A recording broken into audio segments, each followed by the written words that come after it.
welcome back to the Forza Horizon 5 preview, and in this video, we are going to be driving to what I believe to be the highest point in the game.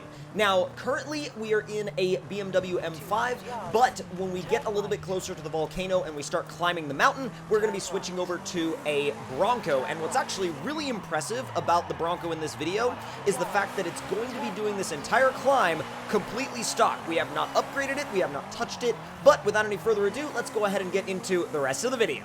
So as I was driving around the festival area and testing out some cars that I built, I kept seeing the mountains and the volcano way out in the distance, and I kept thinking to myself, I wonder if you can actually climb to the very top. And when I say the very top, I mean like all the way up on the top of the rocks, not even just driving up the mountain itself. No, I mean like getting up on top of the rocks that are like actually all the way at the crest of the mountain, that are all jagged and would require pretty much rock crawling in order to get up there. Now, fortunately, the rock physics, and actually it's interesting, the actual grip on the rocks has been tremendously improved in Forza Horizon 5 over Forza Horizon 4, because if you guys remember in Forza Horizon 4, the rocks used to all have this very kind of slippery texture to them whenever you would try to drive on them. Unless you had enough speed, you would basically just slip right back off. But as you'll see in this video, once we start climbing up some of the actual rocks in the Bronco, you'll start to see that the rocks have an actual genuine amount of grip to them.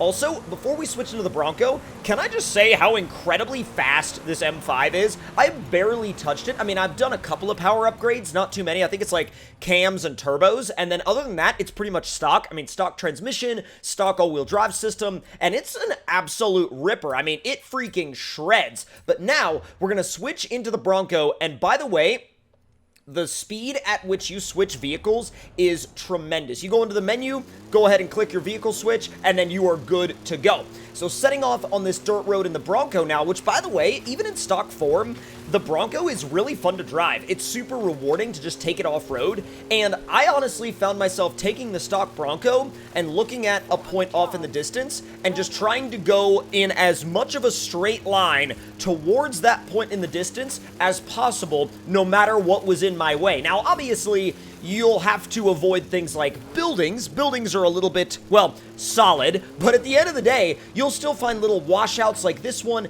and already we are tremendously high above the landscape below us, like where we started, and we've only been climbing for a very short period of time, and the height that we are at already is incredibly just intense, immense, and actually really rewarding, because if you look over the edge in photo mode, you'll see how much higher than kind of the base plane you actually are, especially how much higher you are than the festival. And can I just say, what an absolutely gorgeous landscape. I mean, internally, I'm getting so many vibes of just like going off-road and hanging out with friends and like parking up a bunch of different off-road vehicles, or having overland meetups online, or like getting a bunch of off-road vehicles together and basically going on a big like group ride and trying to find new trails.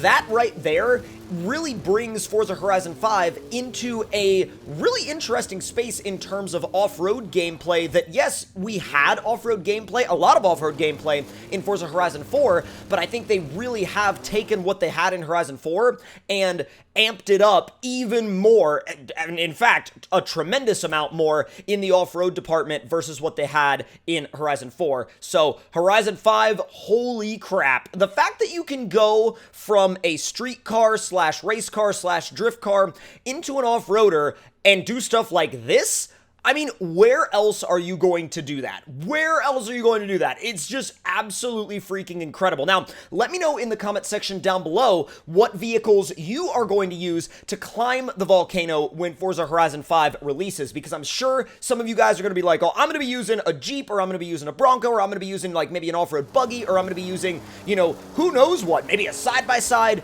All of that is up to you. Now, I'm also sure that some of you are going to attempt this in the Ford F450, and oh my god, I don't blame you whatsoever. The Ford F450 is a hilarious just yeet machine in Horizon 5, and when you get your hands on it, I highly highly advise going to town with the power upgrades on the 6.7 Power Stroke. Now, there are a lot of engine swap options, of course, available for the F450, but I mean, before you swap it, I, once again, highly encourage you to absolutely build the crap out of that 6.7 Power Stroke, because it's hilariously rewarding. Absolutely hilariously rewarding.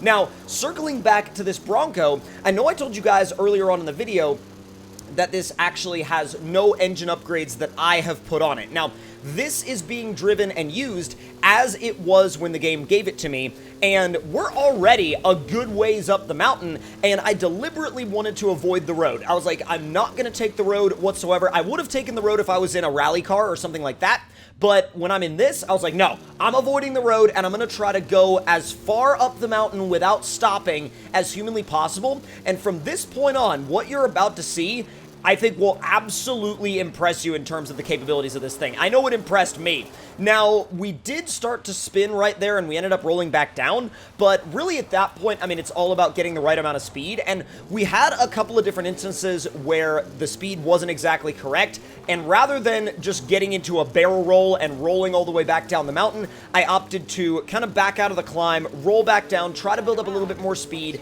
and then try to go back up. So you really do have to gauge your speed, once again, when you're heading up these really steep sections of the mountain. But my God, when you get to the top, is it so incredibly rewarding. And the views from up here are wild. I mean, if you want to take photos of your off-road vehicles in Horizon 5, this right here is absolutely the place to do it. And, I mean, there's all sorts of wonderful photo spots all throughout the mountain range, but the one that I would recommend visiting and actually taking photos of your off-roaders at more than anywhere else is right here at the top of the volcano. Now, we're not at the very top yet, but this is where our climb to the very top begins. Now, after exploring some of the other options of ways to get up there, I opted to go this way, and I was going to go towards the snow initially, but I was like, the snow's probably going to be slick. Well, I ended up proving myself wrong in that respect later, and when I got to this point, I was like, okay, I'm almost at the top, and I don't necessarily think I can go any farther.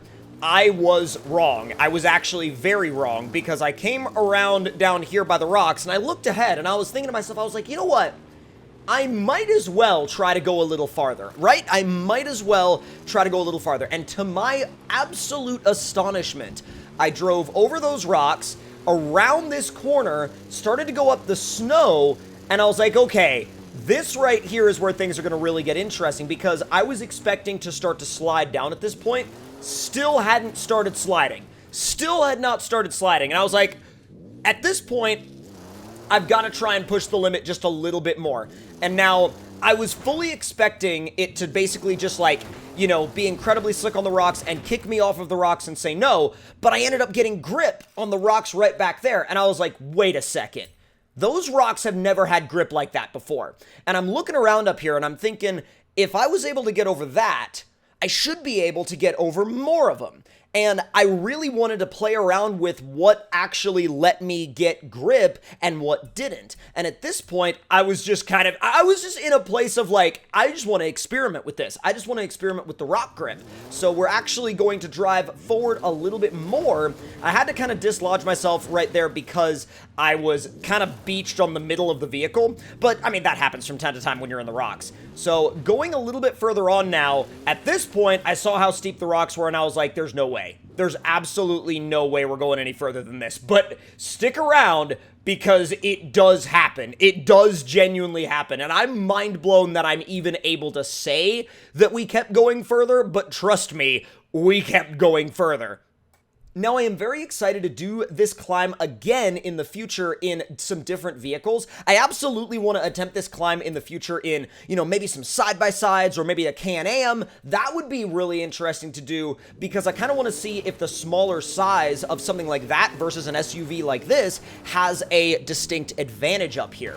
So as we climb up the rocks, I was like, okay, maybe a little bit more speed, but I knew there was grip there. So as I pointed the vehicle at the rocks, I was like trying to get it centered just a little bit better, and then I went for it, and I was like, you know what? Maybe just a tiny bit more speed, and what do you know? Boom. And not only that, but it kept going all the way up over the rocks, and I was like, first of all, at this point, I don't even know what to think anymore. I am in an area that I never thought would be accessible. I never even thought that it would be this easy to access it in a stock vehicle. And so I was like, I'm just going to keep on going until it just tries to say no. Now, granted, we did get to a point where the rocks were basically completely vertical and we couldn't go any further. But at this point, I mean, I was like, I'm just going to back up and get some speed and send it. And what do you know? It actually freaking worked. And here we are at what I personally believe to be the highest drivable point in the game. Now, there might be a tricky kind of way to go a little bit farther, but going farther would basically require going up rocks that were pretty much sheer cliffs at this point. So this is the farthest point that I found to be drivable. And you can see there's a gigantic rock shelf right there, but I'm not sure how much farther you can go. But in terms of height, I think at this point, we're about as high up as you could pretty much go. So with that being said, guys, hope y'all enjoyed this video in Forza Horizon 5. And if you did, make sure to let me know your thoughts and opinions in the comments below. Hit the like button if you enjoyed, subscribe if you're new, and I'll see you guys next time.